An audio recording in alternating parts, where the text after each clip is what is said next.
Miks sind huvitab? Taaskasutus.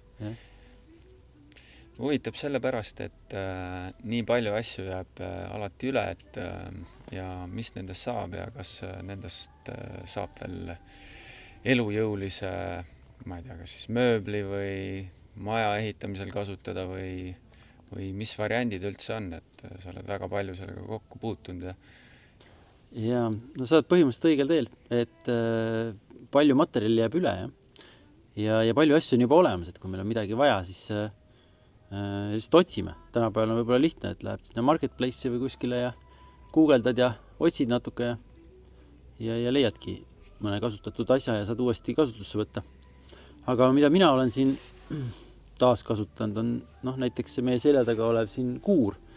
Et see on tegelikult 1935 umbes ehitatud Türi kesklinna. Sel ajal ta oli üksikute majadega ja põldudega selline alev.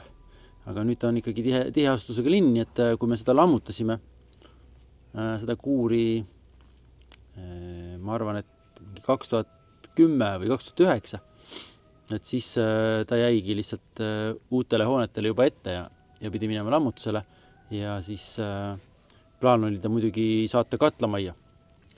Aga nägin tee ääres, et mingi lammutus algab seal ja läksin kohe küsima, et kuhu materjal läheb ja äkki jääb midagi üle ja äkki saab kuskil taaskasutada, midagi uuesti ehitada.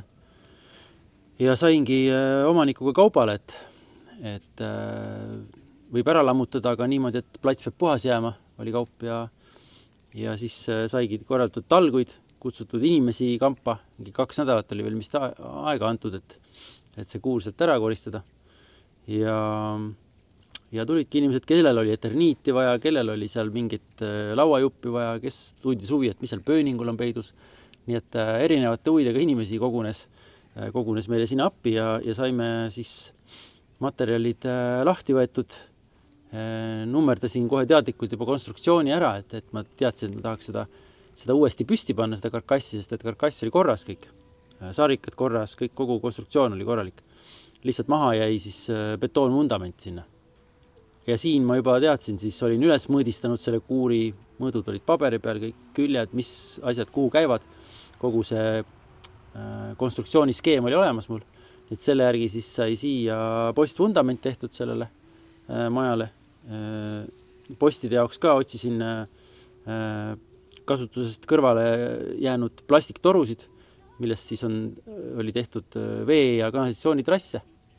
Ja siis neid torujuppe kombineerides siis sain omale sellised hülsid, mille sisse valada betoon ja sarrused ja teha siis uued postid nendest. Nii et see on selline mitmest kohast materjale taaskasutusse saanud objekt nii-öelda mul siin õue peal.